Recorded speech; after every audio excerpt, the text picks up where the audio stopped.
Una tenue capa de luz gris de la mañana se filtraba por las ventanas estrechas y elevadas de la prisión estatal de Ironwood, como si el propio sol dudara en revelar lo que traería el día. Los pasillos cargaban con el ritmo lento y repetitivo de los guardias haciendo sus rondas, sus botas golpeando contra las paredes de concreto manchadas por años de azul institucional. Leonard Len Jackson yacía encadenado a una camilla metálica en el ala más segura de la prisión. La única bombilla sobre él proyectaba un brillo duro sobre el cansancio grabado en sus facciones. No había dormido de verdad en días. Cuando el sol se alzara por completo, el personal lo escoltaría a la última celda que ocuparía en su vida. Una habitación estéril y blanca, situada junto a la cámara donde estaba programada su ejecución. 2 horas después, se le administraría la inyección letal. No tenía amigos que lo visitaran, ni familia que aún le hablara. Nadie salvo las breves visitas del reverendo Morris, cuya incierta positividad había sido lo más cercano a consuelo. Pero aún había una última petición a la que no había renunciado. «Quiero ver a Eclipse antes de que todo termine», le dijo al guardia frente a su celda, con la voz áspera por el agotamiento. Eclipse, su pastor alemán, adoptado no mucho antes del arresto, había sido más que una mascota. Había sido su ancla. Se oyeron pasos. La alcaide Mara Batista apareció, con postura rígida pero ojos que contenían una compasión medida. «Jackson», dijo, «las últimas peticiones deben evaluarse. Traer un animal a la instalación no es un procedimiento estándar. Además, no sabemos dónde está su perro». «Yo sí», gruñó Len. «Está con Ellen Griggs, mi prometida». «Oh, lo era». Tragó saliva. Ella se quedó con él después de que todo pasó. La alcaide vaciló un momento antes de asentir. «Lo revisaré. Pero mantenga sus expectativas bajo control». Len no discutió. No tenía fuerzas para rogar. Lo único que le quedaba era la débil llama dentro de él que se negaba a aceptar una culpa que había negado. Durante 5 años. Cada apelación había sido rechazada. Solo el reverendo Morris parecía conservar alguna duda. Después de que Batista se marchó, Len escuchó a unos guardias hablar sobre la protesta fuera de las puertas. «La mitad cree que es un asesino en frío», murmuró uno. «La otra mitad no quiere la pena de muerte». Len cerró los ojos. Al final, ninguna opinión podría salvarlo. La aguja resolvería el asunto para todos.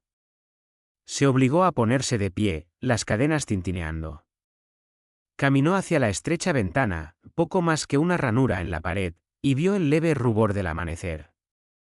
Le recordó las caminatas por Redwood City, Eclipse tirando de la correa, la cola moviéndose con alegría cuando el mundo aún estaba vacío. Casi podía escuchar a los desconocidos preguntarle, «¿Lo entrenaste tú?».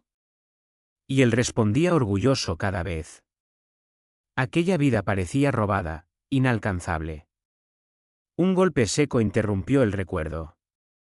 «Jackson», llamó un guardia. «Lo trasladan a la celda final. La alcaide quiere que esté preparado». «¿Aprobó mi última petición?», preguntó Len. El guardia evitó su mirada. «Lo están consultando con niveles superiores. No cuente con ello».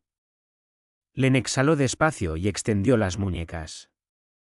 Un último vistazo a la luz apagada de la mañana y lo llevaron. Ellen y Eclipse. A 6 millas de distancia, Ellen Griggs estacionó su camioneta en la entrada de la pequeña casa adosada que ahora llamaba hogar. Pasaban apenas de las 6 de la mañana y no había dormido nada, no desde que un reportaje anunciara que la ejecución de Leonard Jackson seguiría su curso. Dentro, Eclipse estaba acurrucado en su cama. Su pelaje se había vuelto un poco más grueso con la edad, y levantó la cabeza apenas Ellen entró. Sus orejas se alzaron, alerta. No había visto a Len desde el juicio hacía 5 años, pero la mención de su nombre siempre despertaba algo en él.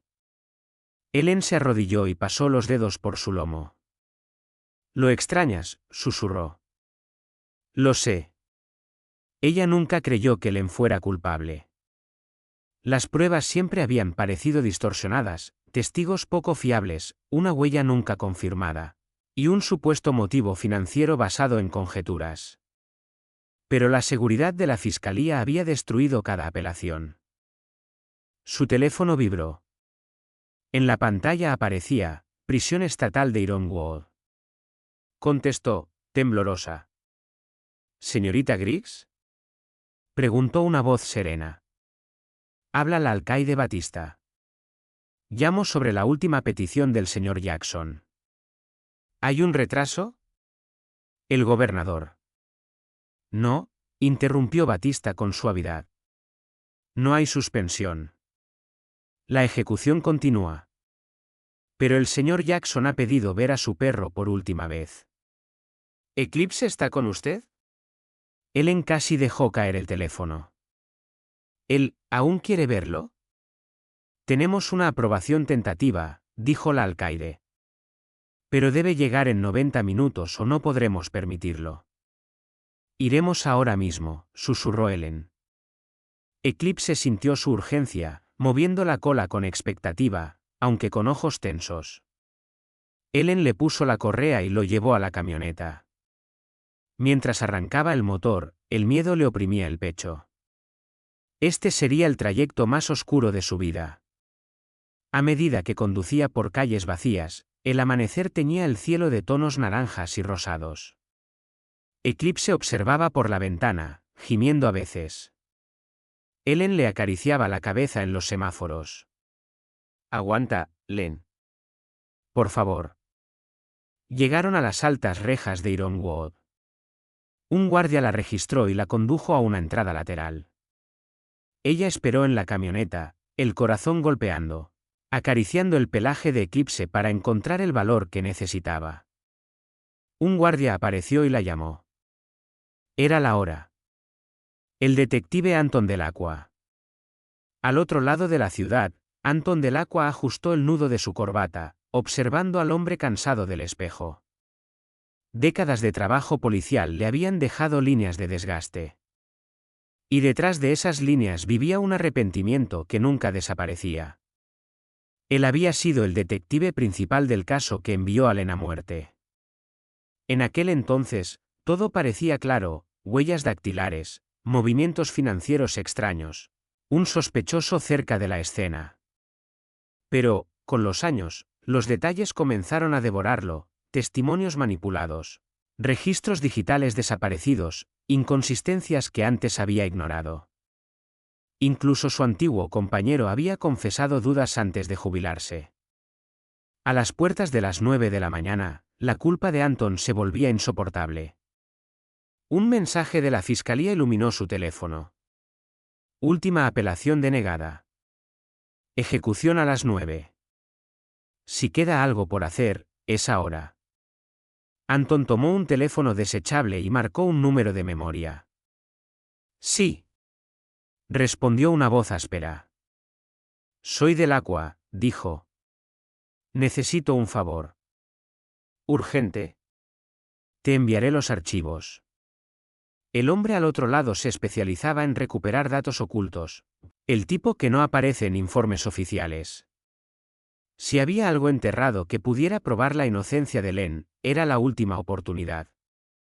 Anton transmitió los archivos desde el estacionamiento de una biblioteca cerrada. Recibido. Dame una hora, le escribió su contacto. No tenemos una hora. La ejecución es a las 9. Date prisa, respondió Anton. Arrancó el auto hacia la corte. Si surgía un milagro, debía entregarlo él mismo. Mientras conducía, recordó el interrogatorio años atrás, Len confundido, sereno, insistiendo en su inocencia. No era el comportamiento de un asesino. No ahora que lo veía claro. Si no surgía evidencia digital, Anton pensaba presentarse en Ironwood y declarar dudas razonables. Sabía lo que arriesgaba, su reputación, quizá hasta su libertad. Pero no vería morir a un hombre si creía haber condenado al equivocado. Un rayo de luz atravesó el cielo. Lo tomó como una señal. La celda final. Len fue guiado por corredores silenciosos hasta una pequeña habitación blanca. Las luces fluorescentes zumbaban. Un guardia dejó su última comida, una hamburguesa con pepinillos y un refresco. La había elegido porque le recordaba el día en que él y Ellen adoptaron a Eclipse. No la tocó. El olor le rompía el alma. Sentado en el catre, se preguntó si Eclipse siquiera lo reconocería. Entonces sonaron pasos. La puerta se abrió. Entró la alcaide Batista, seguida de Ellen y Eclipse. El perro se quedó inmóvil un segundo, y luego corrió hacia Len con un estallido de alegría, ladrando, la cola moviéndose como recordaba. Len cayó de rodillas y lo abrazó. El perro tenía más pelaje, un toque de blanco en el hocico, pero sus ojos azules eran los mismos. «Hola, chico», susurró Len, con la voz rota. Ellen temblaba en la puerta. Sus miradas se encontraron, 5 años de dolor flotando entre ellos. «Intenté», dijo ella. Nadie escuchó. «Lo hiciste todo», respondió él. «Tienen 15 minutos», anunció Batista. Ellen se arrodilló junto a ellos. Eclipse los envolvía a ambos, gimiendo. Por unos minutos robados, el mundo desapareció. Cuando el tiempo terminó, la alcaide sorprendió a Len. «Si quiere, el perro puede quedarse hasta que llegue el capellán». Len asintió, agradecido. Acarició a Eclipse, murmurando. «Me mantuviste vivo cuando nada más lo hizo». Afuera, Ellen se apoyó en la pared, llorando. Una voz habló detrás de ella. «¿Señorita Griggs?» Era un hombre alto, cabello entrecano. «Soy el detective Anton Delacqua», dijo. «Trabajé el caso». Ellen se tensó. «¿Por qué está aquí ahora?» «Ya casi es la hora». «Porque creo que cometimos un error», admitió. La vergüenza cruzó su rostro. «He dudado durante años». «¿Qué puede hacer ahora?», susurró ella. «Intento detener esto», levantó el teléfono. «Si mi contacto encuentra algo, cualquier cosa, podría bastar para suspender». «Len lo merece», dijo Ellen. «Lo sé», respondió él. «Déjeme hablar con la alcaide». Fueron hacia Batista. Ella escuchó, tensa. «Necesito algo más que dudas para detener una ejecución», dijo la alcaide. «Mi contacto está revisando evidencia que nunca vio el tribunal. Si aparece algo, podríamos estar matando a un inocente». Antes de que pudiera responder, un guardia se acercó. «Alcaide, llamada de la fiscalía». Batista se alejó. Ellen observó, el miedo subiéndole como una ola. «¿Y si la llamada no es una buena noticia?», susurró. La mandíbula de Anton se apretó. «Entonces presionamos más». Ella le tomó el brazo, temblando. «Por favor, no dejen que muera. Por favor, si hay siquiera la más mínima posibilidad, no podemos quedarnos de brazos cruzados y dejar que lo ejecuten». Él no ha hecho nada. Una alerta aguda sonó en el teléfono de Delacqua. Él miró la pantalla, y por un instante su rostro se iluminó, solo para endurecerse de nuevo. «Encontraron algo», susurró, y el temblor en su voz delataba su urgencia.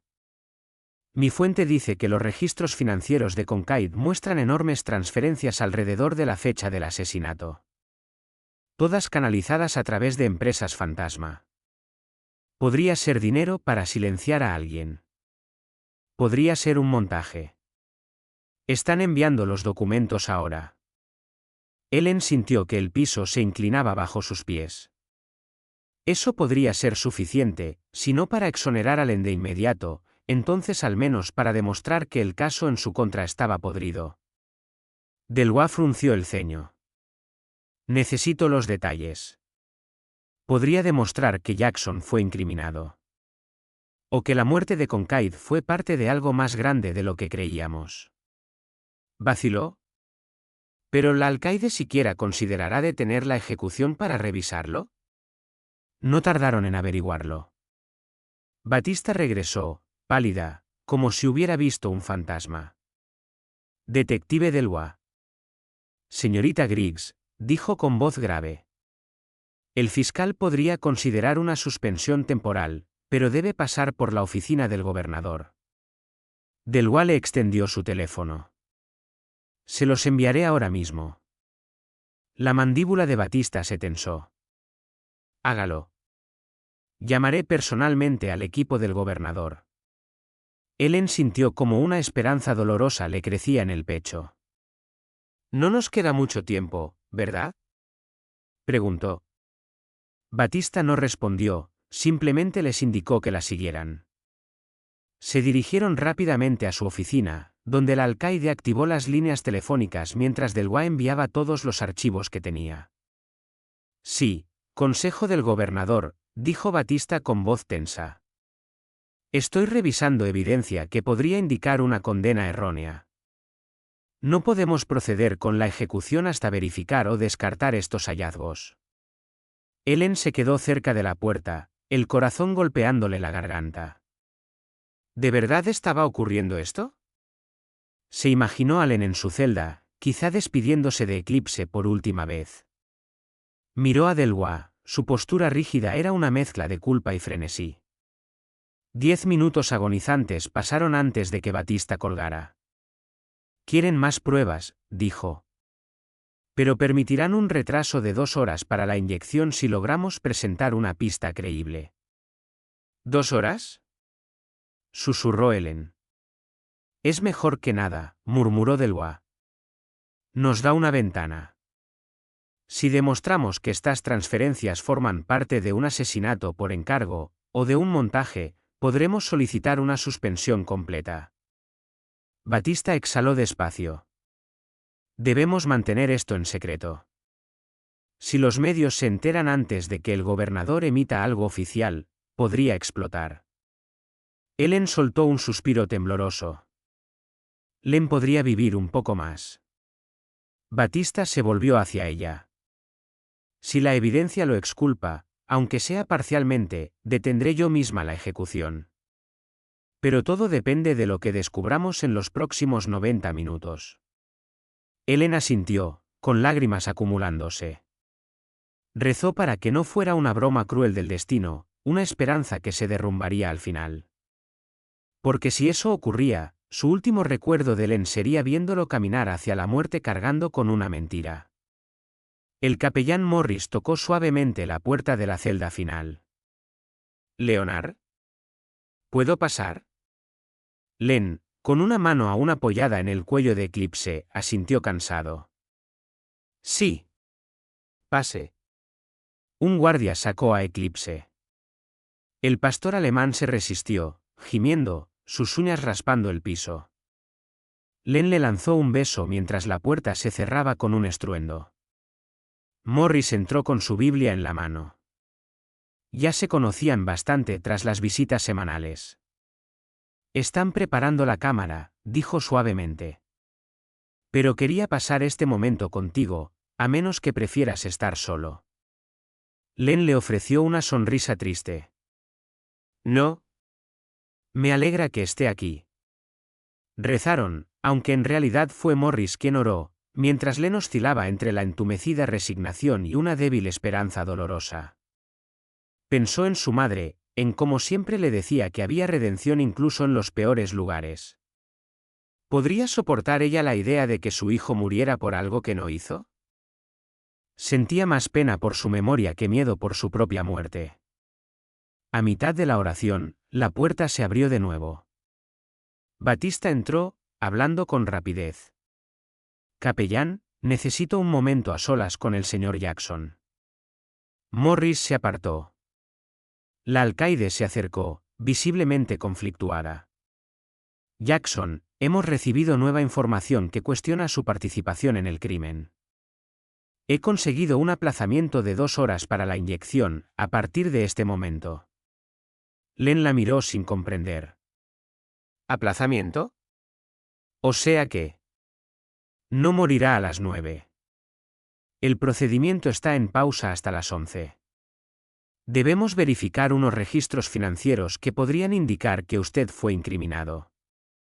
Si son legítimos, el gobernador podría conceder una suspensión completa y abrir una nueva investigación. ¿Habla en serio? Su voz se quebró. Llevo 5 años diciendo que soy inocente. ¿Por fin alguien me cree? Esto no confirma su inocencia, advirtió Batista. Pero sí justifica cuestionar su condena.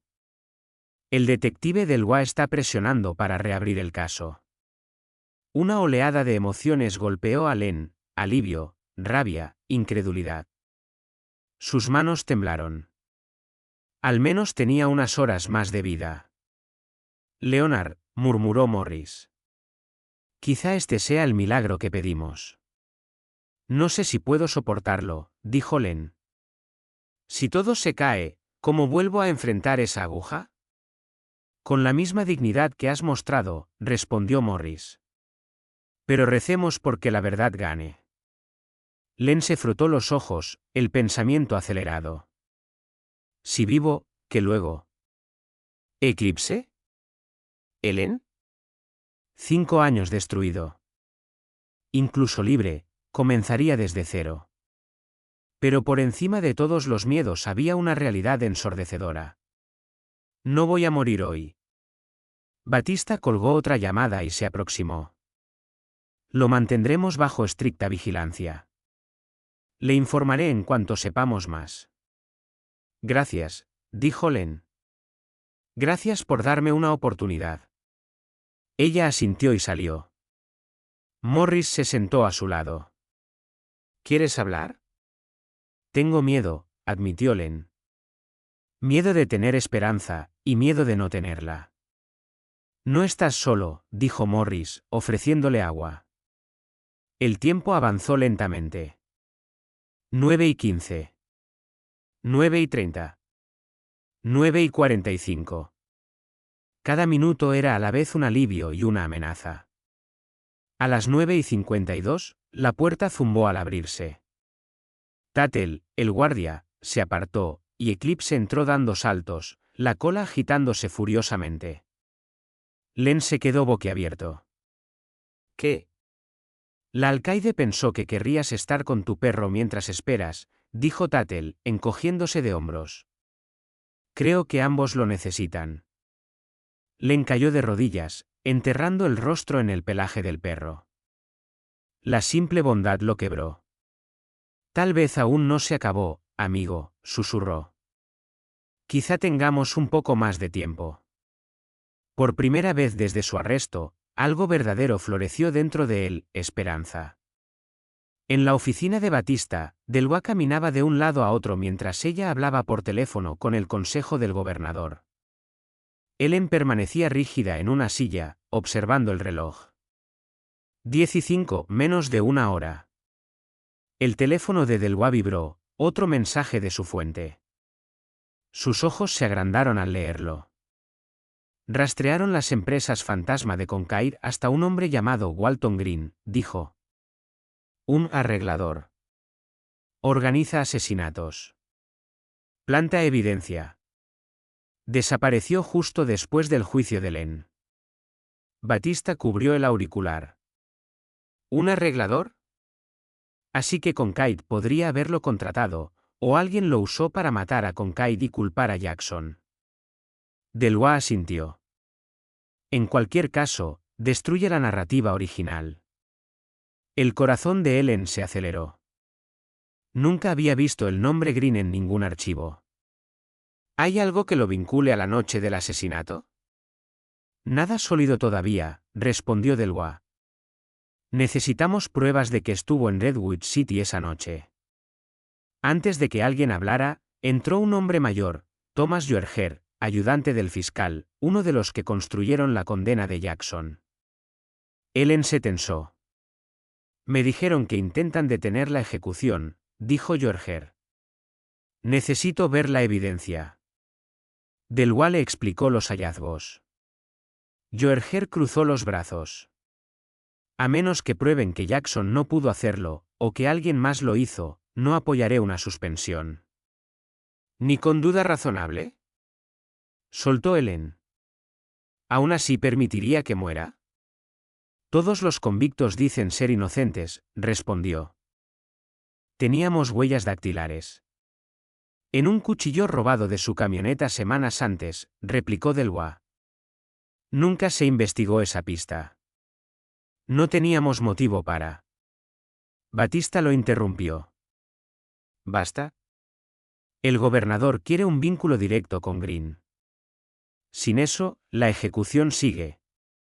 Delois envió un mensaje veloz: encuentra prueba de que Green estuvo en Deadwood City.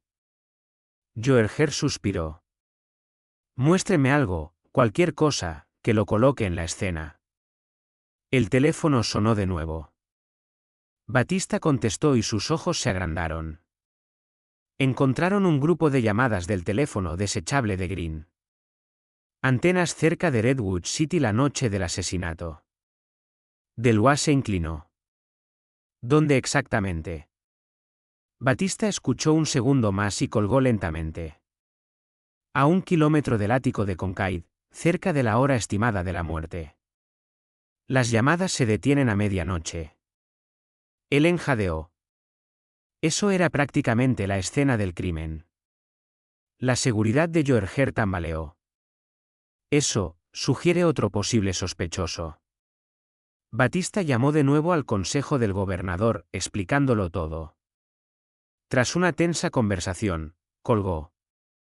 Emitirán su decisión en breve. Silencio. Luego, el teléfono del escritorio sonó. Contestó, habló brevemente y colgó. El gobernador concede un aplazamiento de 48 horas. La ejecución queda detenida. Ellen se desplomó en la silla, llorando de alivio. 48 horas, entonces Len está vivo, dijo Batista. Hoy no morirá. Y si la evidencia se fortalece, su condena podría revocarse. Delois cerró los ojos, inundado de alivio.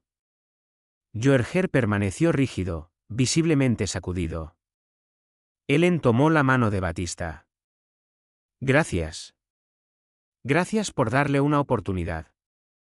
Nunca supervisaría una ejecución si existe la posibilidad de que el interno sea inocente, respondió. Vamos a darle la noticia. Len no podía quedarse sentado. La celda que se sentía como un ataúd ahora parecía una sala de espera entre la muerte y algo incierto. Eclipse lo miraba con preocupación. La puerta se abrió.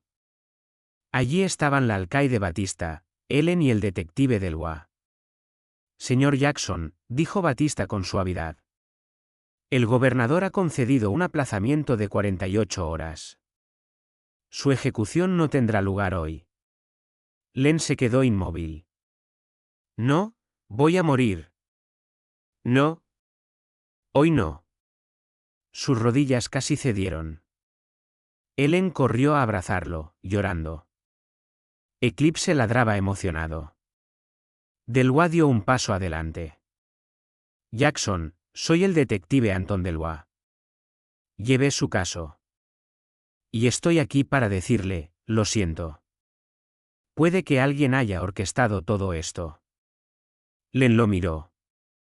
Escuchar al hombre que lo condenó a admitirlo era irreal. Dije que era inocente desde el primer día, susurró. 5 años. Delois bajó la mirada. Debí haber cuestionado más. Sin excusas. Pienso arreglar lo que ayudé a romper.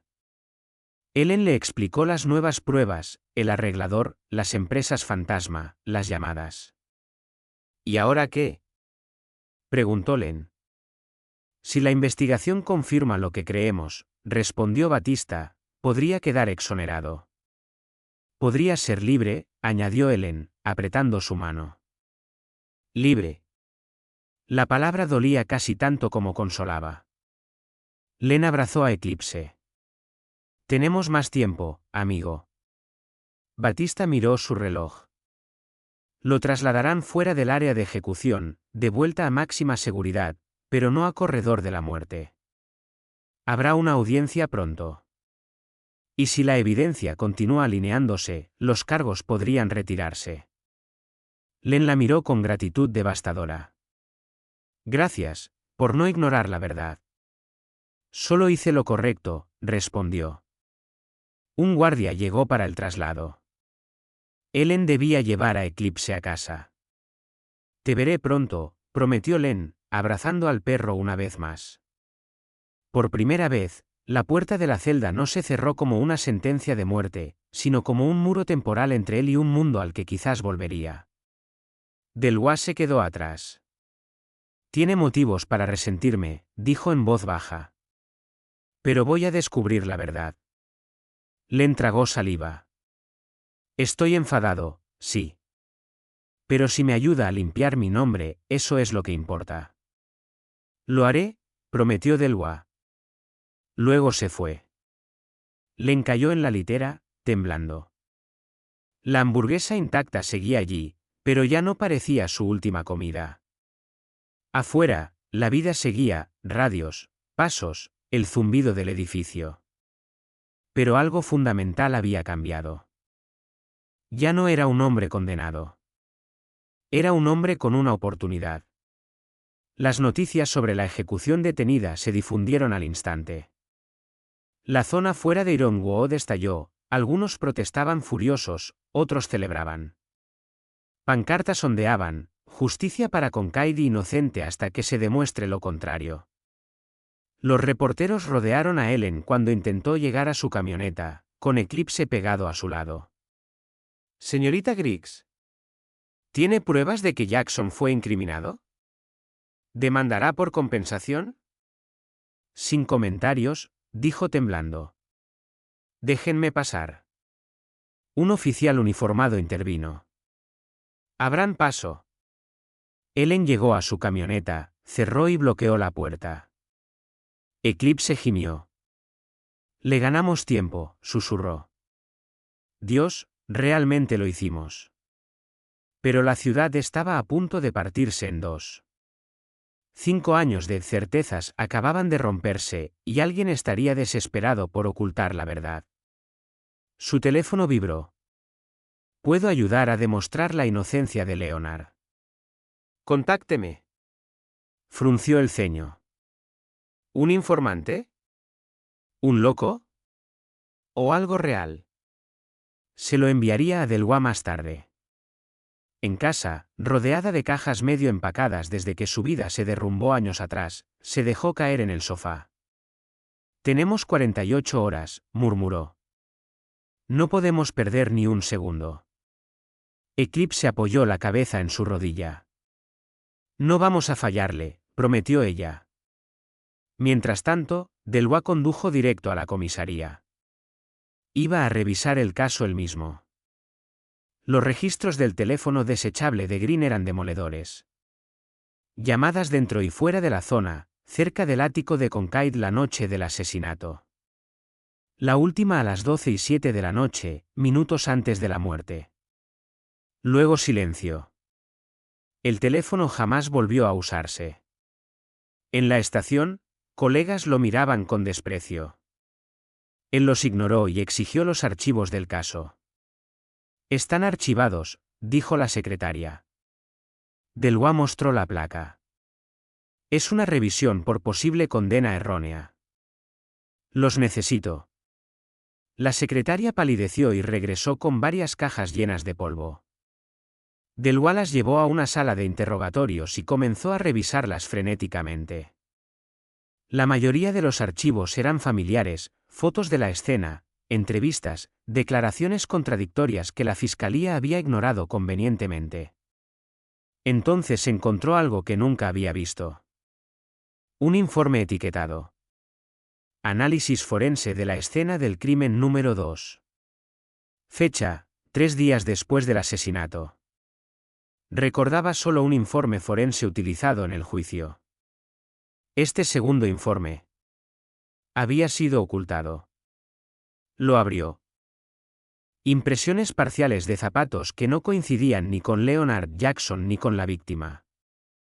Indicaciones de que alguien había forzado una ventana para llegar a la escalera de incendios. Residuos de un arma de fuego, a pesar de que la versión oficial afirmaba que Kincaid había sido apuñalado. El corazón de Anton latía con fuerza en sus oídos. Si el hombre había muerto por heridas de arma blanca, ¿por qué había evidencia de pólvora en la escena? ¿Y por qué ese segundo informe forense nunca había llegado al tribunal? Una última línea en el documento respondía a esa pregunta. Debido a discrepancias en la cadena de custodia, las muestras se consideran inconclusas y no serán añadidas al expediente principal. Anton cerró la carpeta de golpe, sintiendo cómo la furia le recorría el cuerpo. Estos hallazgos sugerían la presencia de un segundo agresor o, al menos, una secuencia de eventos distinta. Quizá Kincaid había sido amenazado con un arma de fuego, o un segundo individuo había disparado un tiro que falló. Cualquiera de los dos escenarios transformaba el caso por completo. Sacar esos informes no oficiales de la comisaría podía ser arriesgado, pero Anton decidió que, si los altos mandos querían obstruir la verdad, lo harían tanto si él daba el paso como si no. Se acercó al escritorio del empleado. Voy a llevarme estos documentos. Márcalos como revisión activa. Ponme a mí como responsable principal. El empleado empezó a objetar, pero al ver la mirada inquebrantable de Anton, obedeció en silencio. De vuelta en su coche, la mente de Anton giraba sin descanso. Huellas, entrada forzada, restos de pólvora, piezas de evidencia que alguien había ocultado o descuidado deliberadamente. Si llevaba esto al fiscal del distrito o al alcaide Batista, casi confirmaría que la investigación de Len había estado comprometida desde el inicio. Y con la suspensión oficial expirando en aproximadamente 2 días a las 11 de la mañana, el tiempo era dolorosamente limitado. Miró el reloj. 12:30 del mediodía. Rezaba para que fuera suficiente. Thomas Joerger estaba de pie junto a la ventana de su oficina en el centro de Redwood City, el teléfono apretado contra su oído. Como fiscal adjunto que había procesado a Len Jackson, ya estaba en pleno modo de manejo de crisis. Sí, señor, respondió con rigidez. Estamos realizando una reevaluación completa. Una pausa. Por supuesto. Mi equipo ofrecerá todo el apoyo necesario. Colgó y dejó caer el auricular sobre su base. El fiscal electo acababa de advertirle que, si Jackson resultaba inocente, toda la culpa recaería sobre él. Había carreras políticas en juego. El juicio de Len había sido presentado como uno de los logros más importantes de Joerger. Si se derrumbaba, la oficina del fiscal podía usarlo fácilmente como chivo expiatorio. Respiró hondo y dejó que su mente regresara al caso de 5 años atrás. Raymond Kincaid había sido una figura influyente con profundos vínculos con funcionarios de la ciudad. La idea de que alguien que no fuera Len pudiera ser el asesino apenas se había considerado. Pero ahora los registros telefónicos, los rumores de forenses desaparecidos y nuevas inconsistencias le carcomían la conciencia. La puerta de su oficina se abrió de golpe. Brice Corrian, un joven abogado nervioso y de ojos inquietos, entró apresuradamente. Señor, Redwood Press publicará mañana un artículo en primera plana. El detective del Aqua descubre forenses desaparecidos en el caso Jackson. ¿Quieren su comentario? El estómago de Joerger se tensó. ¿Forenses desaparecidos? Debe ser el segundo informe de la escena del crimen que nunca recibí. Brice asintió. Huellas y residuos de pólvora, nada de eso apareció en el juicio. Si la historia es exacta, golpeará fuerte a la fiscalía. Joerger soltó una maldición. Contacta al laboratorio forense. Quiero los nombres de todos los que manejaron ese segundo informe. Y averigua con quién ha estado en contacto Walton Green últimamente. Si Green realmente estuvo en la zona la noche en que Kincaid murió, debemos confirmarlo. Brice tomó notas frenéticamente. ¿Y si confirmamos la implicación de Green? Joerger cerró los ojos, con la tensión martilleándole las sienes. Entonces reconocemos la posibilidad de que condenamos al hombre equivocado. Y desplazamos la responsabilidad hacia el círculo de Concaid o los investigadores que nos engañaron. Así es como funciona este juego. Cuando Brice salió, el silencio se volvió pesado. Joerger se hundió en su silla, repasando el juicio original. Se había apoyado mucho en la huella parcial encontrada en el cuchillo, convencido de que vinculaba a Len con el asesinato. El supuesto motivo, un negocio fallido, encajaba perfectamente para el jurado. Nunca escucharon sobre los socios turbios de Concaid ni los enemigos que había hecho en el mundo inmobiliario clandestino. ¿Lo habían manipulado? ¿O simplemente había sido ingenuo? Un recuerdo surgió, un importante inversionista inmobiliario visitando su oficina días antes del juicio para elogiar su compromiso. ¿Había sido realmente un elogio? ¿O una presión encubierta para mantener verdades incómodas sepultadas? Joerger miró fijamente su teléfono. Quizá, por una vez, necesitaba hacer lo correcto. Si la evidencia emergente apuntaba a un montaje, prefería ayudar a exponerlo antes que ser recordado como el fiscal que envió a un inocente al corredor de la muerte. Tomó su abrigo y salió decidido. Su próximo destino, el centro de datos de las fuerzas del orden. Si lograba descubrir rastros telefónicos, transacciones financieras o conexiones que vincularan a Green, o a cualquier otro, con el asesinato de Concaid, enviaría todo directamente a Delacroix. Podría ayudar a salvar la vida de Len. Y quizá también su propia carrera.